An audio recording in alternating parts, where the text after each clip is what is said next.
Hello friends, कैसे हैं आप सब।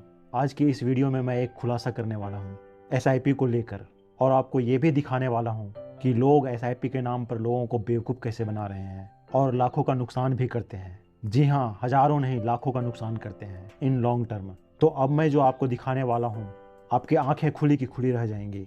तो ध्यान से देखना दोस्तों, ये एसआईपी कैलकुलेटर है और आपने ग्रो का ये एसआईपी कैलकुलेटर कई बार पहले भी देखा होगा। तो मान लीजिए अगर आप 10,000 पर मंथ की एसआईपी कर रहे हैं और उसमें आप लॉन्ग टर्म में 15% का रिटर्न एक्सपेक्ट कर रहे हैं, जो कि लॉन्ग टर्म में मिल ही जाता है, और ये एसआईपी 20 साल के लिए करते हैं, यानी कि आप लॉन्ग टर्म की प्लानिंग कर रहे हैं। तो आप जैसे नीचे देखेंगे आपने 24 लाख इन्वेस्टमेंट किया है और आपको 20 साल में रिटर्न 1.5 करोड़ से ज़्यादा का मिल रहा है, यानी कि आप करोड़पति बन चुके हो। लेकिन अब मैं आपको बताता हूँ, असली बात यह है कि आपको ये पूरे के पूरे 1.5 करोड़ मिलने वाला नहीं है अगले 20 साल में। अब मैं आपको दिखाता हूँ कि आपको बेवकूफ़ कैसे बनाया जा रहा है। तो दोस्तों, अब आप देख रहे हैं अपने स्क्रीन पर एक्सपेंस रेशियो कैलकुलेटर। इसको सर्च करना बहुत इजी है। आप गूगल में सर्च करोगे एक्सपेंस रेशियो कैलकुलेटर तो आपको मिल जाएगा। इसमें अगर आप 10,000 के महीने एसआईपी कर रहे हैं और आपका ड्यूरेशन 20 साल है और आप वही 15% के रिटर्न का एक्सपेक्टेशन रख रहे हैं और हम एक्सपेंस रेशियो रख रहे हैं 1%, क्योंकि ज़्यादातर म्यूचुअल फंड का एक्सपेंस रेशियो 0.7 से लेकर 2% तक होता है।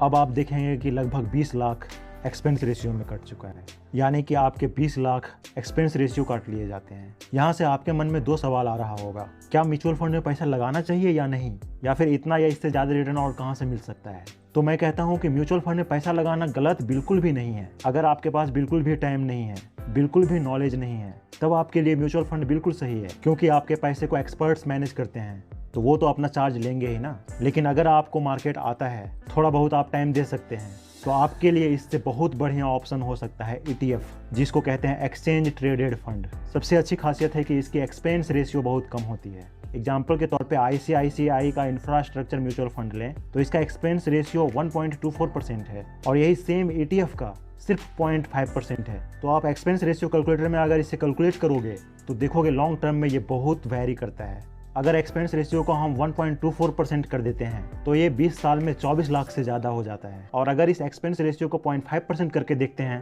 तो लॉन्ग टर्म में ये अमाउंट सिर्फ 10 लाख के आसपास होता है। तो आप देख रहे हो 10 लाख और 24 लाख, मतलब आपको 14 लाख ज़्यादा पे करना पड़ता है। तो ये डिपेंड आप पर करता है कि आप कौन सा ऑप्शन सेलेक्ट करते हो। 14 लाख आप म्यूचुअल फंड को देना चाहते हो या आप खुद उसका फ़ायदा उठाना चाहते हो। यहाँ पर ETF में और भी फ़ायदा उठाया जा सकता है। जब मार्केट डिप में हो तो आप बाय करेंगे तो आपको ज़्यादा फायदा होगा, एवरेज आउट होगा। कई बार तो ऐसा भी देखा गया है कि म्यूचुअल फंड में आपको सेम डे का NAV भी नहीं मिल पाता है। जब मार्केट बहुत ज़्यादा क्रैश करता है उस दिन का आपको NAV भी नहीं मिल पाता है। ऐसा भी स्कैम कई बार हो चुका है। तो ये स्कैम सिर्फ म्यूचुअल फंड में हो सकता है, लेकिन ETF में आप बात करोगे तो उसमें रियल टाइम डेटा जितना प्राइस चल रहा होगा आप उस प्राइस पर परचेज कर सकते हो। तो आप ETF में बाय एंड डिप का भी फ़ायदा उठा सकते हो, लेकिन इसके लिए आपको खुद थोड़ा टाइम देना पड़ेगा, सीखना होगा। तो अब आप अपना डिसीजन बहुत इजीली ले सकते हो कि आपके लिए म्यूचुअल फंड अच्छा है या ETF अच्छा है। अगर आपको वीडियो अच्छा लगा है, वीडियो से आपके लाइफ में कुछ वैल्यू ऐड हुआ हो, तो प्लीज़ चैनल को शेयर, सब्सक्राइब एंड लाइक जरूर करना, ताकि आपको हमारा फाइनेंशियल रिलेटेड वीडियो मिले सबसे पहले। धन्यवाद।